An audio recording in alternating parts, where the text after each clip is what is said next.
Welcome back, deep divers. Ready to jump into another rabbit hole? Always. All right, well, strap in because this one's a doozy. Oh. Um, we've got this audio clip, right? And it seems to be talking about the Las Vegas shooter, Stephen Paddock. Okay. But it's weird, like seriously strange, full of these cryptic phrases and unsettling imagery. Kind of have to hear it to believe it. Let's hear it then. Here we go. Audio, see clip, plays. So, Uh-oh. thoughts. I don't know about you, but I'm feeling a little creeped out. Yeah. Definitely creepy. Right. I mean, the first thing that jumps out is the name Steve. Right. Yeah. Obviously. But it's more than that. It's like this whole audio is speaking in some kind of code. It's cryptic, for sure. And I mean, it feels like it's playing on a lot of different anxieties, you know? Like we've got the obvious connection to the Las Vegas shooting, right? Yeah. But then you also have these lines like, she's breaking up, she's Steve. That line, I don't know, it almost suggests this kind of like fragmentation of identity, losing yourself, which is a pretty common fear these days, right? Especially with everybody glued to their phones and, Exactly. it's like we're all kind of breaking up into these digital versions of ourselves. Yeah, it's like the self in the digital age, Yeah. right? And then on top of that, you have this whole this weird sci-fi element, like that whole gentleman, we can rebuild him, we have the technology thing. Right. Like straight out of some cyberpunk movie. Totally. It's like they're talking about augmenting Paddock or something, turning him into some kind of, I don't know. Super being. Yeah, or a monster, I don't know. It's unsettling. It is. And I think it's interesting you mentioning cyberpunk because that whole genre, right, it often explores the dark side of technology. And this clip, whether it's intentional or not, it definitely seems to be tapping into that same unease. It's like it's asking these really disturbing questions about like the limits of our ability to rebuild things or to enhance things, to control things, you know? And in the context of the Las Vegas shooting, well, those questions become even more disturbing. No kidding. And then there's that repeated phrase, the open your mind, open your mind, open your mind. Yeah. I mean, what's that all about? It's creepy, right? It's like some kind of hypnotic suggestion. Yeah.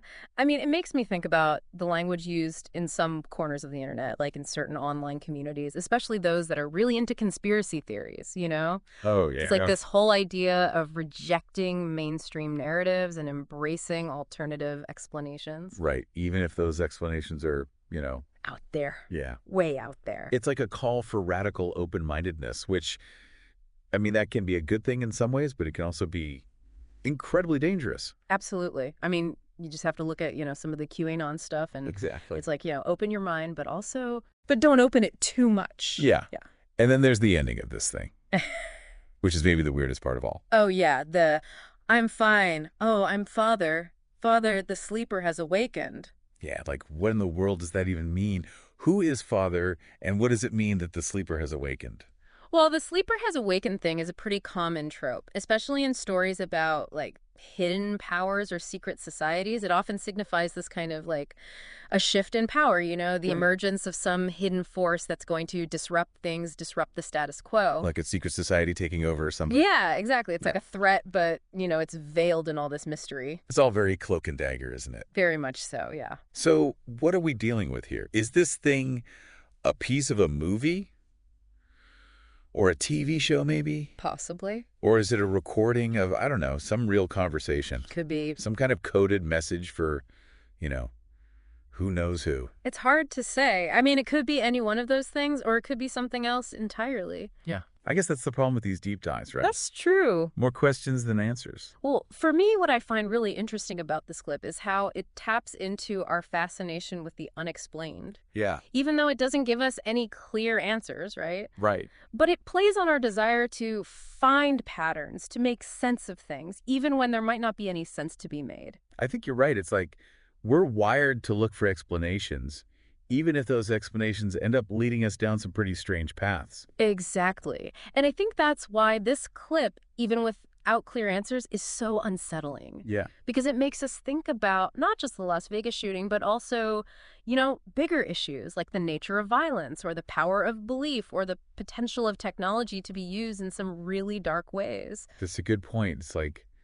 this audio is holding up a mirror to some of our deepest fears. In a way, yeah. And I think that's why it sticks with us even after the audio ends. It forces us to confront those uncomfortable questions, even if we don't have the answers. I think you just hit the nail on the head. It's the questions that linger, isn't it? I think so. And maybe that's the whole point. Maybe there aren't any easy answers.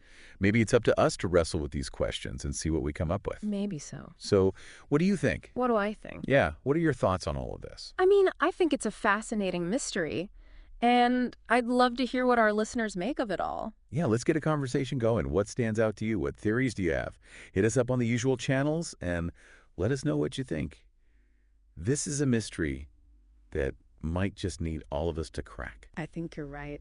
So until next time, deep divers, keep those minds open, but not too open. We'll see you on the next deep dive. See you then.